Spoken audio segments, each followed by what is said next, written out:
میں کل اسلام آباد جا رہا ہوں، بڑی چانس ہے کہ یہ جس طرح کے حالات ہیں یہاں، حالانکہ میرے کوئی سب بیل ہے، میں اور بشرا بیگم دونوں جا رہے ہیں، وہ بھی بیل پہ ہیں، لیکن کوئی پتہ نہیں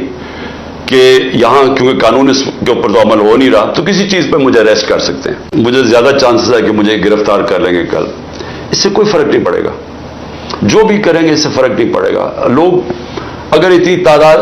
لوگ نہیں بھی نکلیں گے، اور میں کہوں گا اگر لوگوں نے نکلنا ہے پرامن رہے، یہ میں نے ہمیشہ کہا، کیونکہ جب آپ پرامن نہیں ہوتے ان کو موقع مل جاتا ہے، جس طرح ان کو موقع مل گیا یہ جو کور کمانڈر کا گھر جلا ہے، اس کو موقع مل گیا کہ ساری پارٹی کے اوپر تشدد شروع کر دو، تو ان کو موقع مل جائے گا۔ ہمارے احتجاج ہمیشہ پرامن ہونے چاہیے، اور اس کی کوئی فکر نہ کریں، اگر میں جیل میں چلا جاتا ہوں کوئی فرق نہیں پڑتا۔ جو میں آج آپ کے سامنے زندہ ہوں، آپ کا خیال ہے کسی سیکیورٹی نے مجھے زندہ رکھا ہوا ہے؟ یعنی جو وہ ہوا ہے وزیر آباد میں، 3 گن مین تھے، 3 گن مین، اور ایک نے جو پاس سے مارا تھا وہ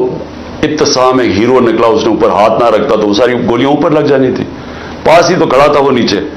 تو اس کی ٹانگوں پہ گولیاں لگی، اور ٹانگوں پہ لگی تو گر گیا، تو اوپر سے جو سامنے گولیاں چلائی وہ اوپر سے نکل گئی، تو یہ اللہ ہی بچاتا ہے نا۔ اصل میں تو آپ کو اعتماد ہونا چاہیے، آپ کا یقین مضبوط ہونا چاہیے۔ اگر اللہ نے فیصلہ کر لیا تو کوئی پاور بچا نہیں سکتی انسان کو، 100 طریقے مرنے کے، لیکن اگر اللہ نے آپ کو بچانا ہے تو کوئی آپ کو نہیں مار سکتا۔ تو اس لیے یہ میرا ایمان کا حصہ ہے۔ میں جب گھر سے نکلتا ہوں مجھے نہیں پتا کہ میں زندہ واپس آؤں گا یا نہیں، کیونکہ مجھے پتا یہ پوری کوشش کر رہے ہیں، یہ جو اوپر بیٹھے ہوئے یہ ڈیسپریٹ ہیں لوگ، کیونکہ ان کے لیے پاور سب کچھ ہے، اس میں پیسہ ہے،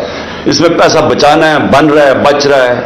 اقتدار ہے، تو اس لیے ان کی کوشش ہوگی کہ ایک آدمی راستے میں اس کو ہٹا دو۔ لیکن اللہ نے مجھے دوسری دفعہ بچایا جوڈیشل کمپلیکس میں، پورا ٹریپ تھا، یعنی اس میں بچنا اتنا مشکل تھا کہ میں جیسے مجھے پتا چلا میں ٹریپ میں جا رہا ہوں تو میں نے اپنے آپ سے پوچھا، اور پھر میں نے اللہ سے پوچھا کہ میں نے کہا اللہ اس میں سے تو مجھے کیسے بچائے گا، کیونکہ مجھے تو سمجھ نہیں آتی کیسے بچنا ہے، لیکن اس نے بچا دیا۔ تو دیکھیں اللہ اس کا فیصلہ ہوتا ہے، اور ہمارا یہ یقین ہے کہ آپ اس میں ڈر اپنے اندر سے نکال دیں، اور اگر اس کا ٹائم ہے لے جانے کا تو پھر کوئی روک نہیں سکتا۔ تو اس لیے